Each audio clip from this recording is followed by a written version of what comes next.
in North Carolina last year with the NCAA in the All-Star game. Well, the NBA. The NBA, yep. So in the NCAA, in North Carolina, they signed into law a law called HB2, which was basically SB 1062 that we vetoed with a papers please piece for people who are transgender. It's a horrific bill.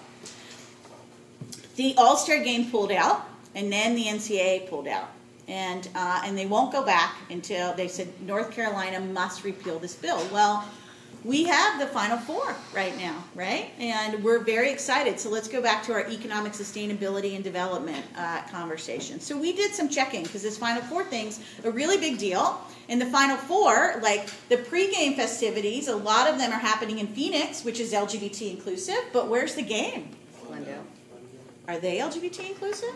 No. So we're like, we wonder how many stadiums are prepared to host the Final Four. And we found out that bare minimum, the requirements were you had to be able to seat 65,000 plus, and you had to have a dome. Any idea on how many stadiums there are in the United States that just hit those two minimum requirements?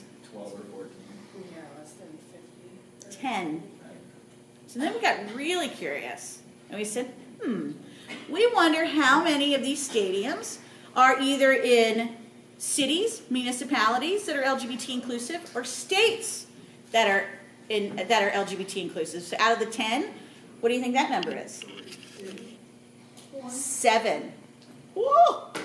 The 3 that aren't, University of Phoenix Stadium in Glendale, Arizona, and the 2 that are in Texas, right? So, but here's what's really interesting.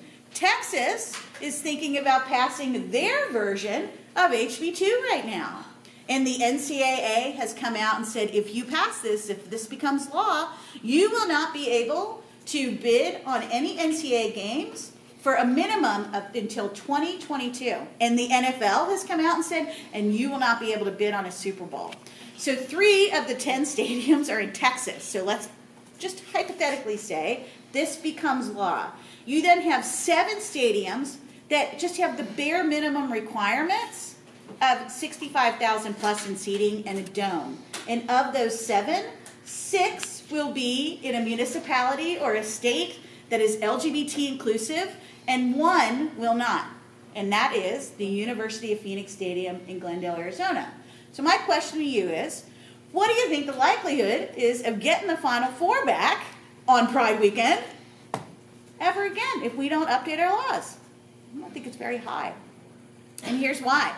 The NCAA, after they pulled from North Carolina, came out with a questionnaire, 9 questions.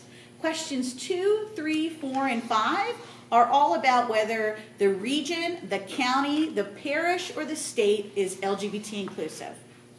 Questions 6, 7, and 8 are about whether or not the venue is inclusive. But I can tell you that as of right now, we have to say no.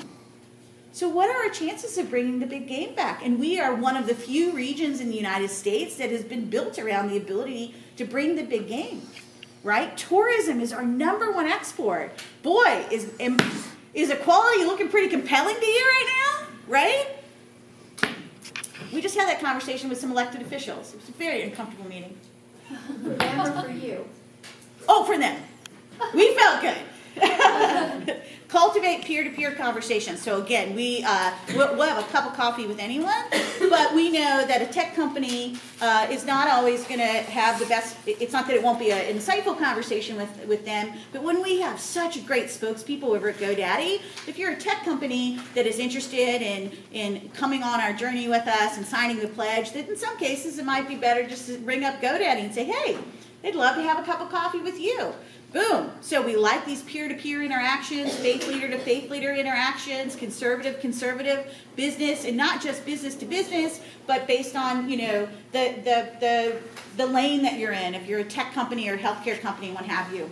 Social and digital platforms are key. We have an incredibly interactive Facebook page. When we post something, it goes viral. And what's really interesting is in some cases, when we post statements on our Facebook page, the news now picks them up and reports them as this is what one community has to say about any given issue. So really having good social and digital platforms is really important. We love video. As you can see by our year in review video, we'll pop out probably 20 videos that are from spokespeople this year.